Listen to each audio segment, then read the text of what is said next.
नमस्कार, मेरा नाम है अंशिता और आप देख रहे हैं आर्टिकल 19 इंडिया। कर्नाटक में अगले महीने चुनाव है। सर्वे बता रहे हैं कि कांग्रेस के यहां जीतने के चांस ज्यादा हैं। बीजेपी कह रही है कि रिवाज बदलेगा, एक बार कांग्रेस एक बार बीजेपी। अब ऐसा नहीं होगा। तो चलिए सबसे पहले बात उन फैक्टर्स की कर लें जो इस बार कांग्रेस के फेवर में है। तो सियासत में सबसे पहला फैक्टर चेहरा होता है।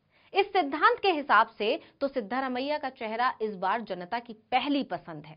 ऐसा हम नहीं, सर्वे भी कह रहे हैं। और सिद्धारमैया केवल कांग्रेस की तरफ से ही पहली पसंद नहीं है, बीजेपी के भी नेताओं में उनके मुकाबले कोई नजर नहीं आता। सी वोटर के सर्वे के मुताबिक मुख्यमंत्री के तौर पर 100 में से 39 लोगों की पसंद सिद्धारमैया है। इसी सर्वे से पता चला कि 2013 से 2018 तक जब सिद्धारमैया ने कर्नाटक की कमान संभाली, तब जो विकास हुआ वो जनता को आज भी याद है।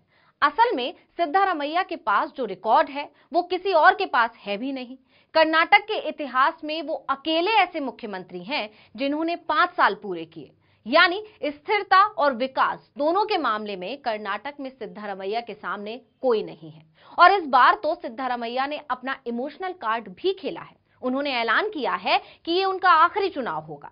अब बात दूसरे फैक्टर की कर लेते हैं, यानी 40% सरकार की। तो जो लोग नहीं जानते उनको ये बता दें कि कर्नाटक में भ्रष्टाचार का ये आलम है कि यहां की सरकार को 40% की सरकार कहा जाने लगा है। पिछले साल कांग्रेस ने बाकायदा एक कैंपेन चलाया था जिसका नाम पेटीएम की तर्ज पर रखा गया था, पेसीएम। यानी हर काम के लिए मुख्यमंत्री को भुगतान कीजिए, वो भी पूरे 40%। पेटीएम की तर्ज पर मुख्यमंत्री का चेहरा क्यूआर कोड के साथ लगा पेसीएम के पोस्टर पूरे कर्नाटक में लगाए गए थे। यानी जिस भ्रष्टाचार के चलते बीजेपी ने येदियुरप्पा से पीछा छुड़ाया था, जिस भ्रष्टाचार से बोम्मई भी अपना दामन नहीं बचा पाए, वहां सिद्धारमैया एकदम साफ नजर आते हैं। 12 अप्रैल 2022 को उडुपी के एक लॉज में ठेकेदार संतोष के पाटिल की आत्महत्या और उनके व्हाट्सएप संदेश में लगाए आरोपों ने सिर्फ कर्नाटक के ग्रामीण विकास और पंचायत राज मंत्री के एस ईश्वरप्पा को ही नहीं घेरा, बल्कि मुख्यमंत्री बसवराज बोम्मई भी इसकी चपेट में आ गए। ठेकेदारों के संघ ने प्रधानमंत्री को भी 40% घूसखोरी को लेकर पत्र लिखा, लेकिन नतीजा ढाक के 3 पात ही रहा। इसलिए बीजेपी जो अक्सर विपक्षियों को चोर और बेईमान बताती है, यहां वो खुद चोर और बेईमान है।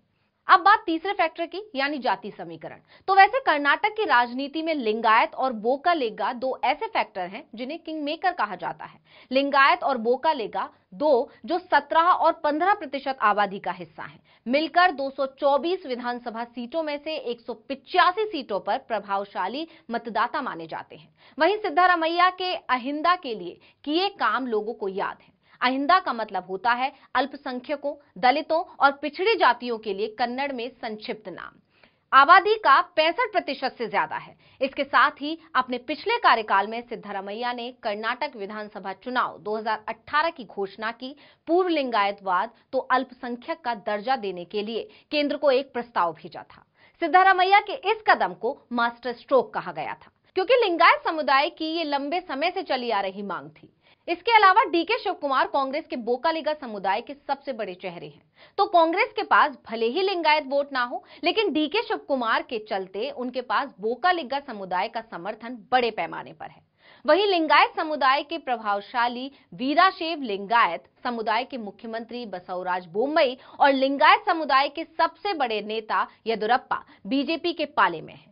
यानी अगर ये दोनों पूरी ताकत लगा भी दें तो बीजेपी के पास 16 से 17% ही वोट पक्का बचता है।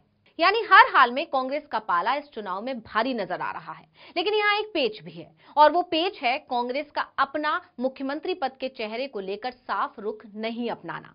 जैसे हमने आपसे कहा कि कांग्रेस के सिद्धारमैया के पास स्थिरता और विकास दोनों की ताकत है, वहीं प्रदेश के अध्यक्ष डीके शिवकुमार के पास माना जाता है कि पैसे की ताकत है।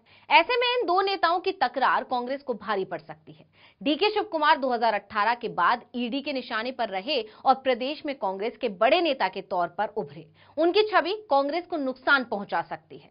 कर्नाटक का वोटर डीके शिव कुमार को बतौर बदमाश जानता है। उसका मानना है कि शिव कुमार के आने से प्रदेश में गुंडागर्दी बढ़ जाएगी। ऐसे में कांग्रेस के सामने बड़ी चुनौती है कि वो किस तरह अपने क्लीन चेहरे सिद्धारमैया को आगे रखकर चुनाव लड़े। असल में कांग्रेस की हालत यहां राजस्थान में गहलोत और सचिन पायलट वाली है, तो यहां भी उसे राजस्थान फॉर्मूला ही अपनाना होगा, यानी चुनाव सिद्धारमैया के नाम पर लड़े और फिर कुछ समय बाद सत्ता डीके शिव कुमार के हाथ में सौंप दी जाए। अगर कांग्रेस अपने इन दो नेताओं में यहां सामंजस्य बिठाने में कामयाब हो गई तो अगले महीने वो बीजेपी को बड़ी शिकस्त दे, उसके लिए दक्षिण भारत का ये अकेला द्वार भी बंद कर सकती है। इस वीडियो में इतना ही। आपसे अनुरोध है कि YouTube पर हमारे पेज आर्टिकल 19 इंडिया को सब्सक्राइब कीजिए, फेसबुक पर लाइक कीजिए और कमेंट करके बताइए कि आपको हमारा ये वीडियो कैसा लगा और आने वाले समय में हम और किन मुद्दों पर वीडियो बनाएं, इसके बारे में भी हमें बताइए। ट्विटर हैंडल है आर्टिकल 19_India, आप इसको भी फॉलो कर लीजिए। नमस्कार।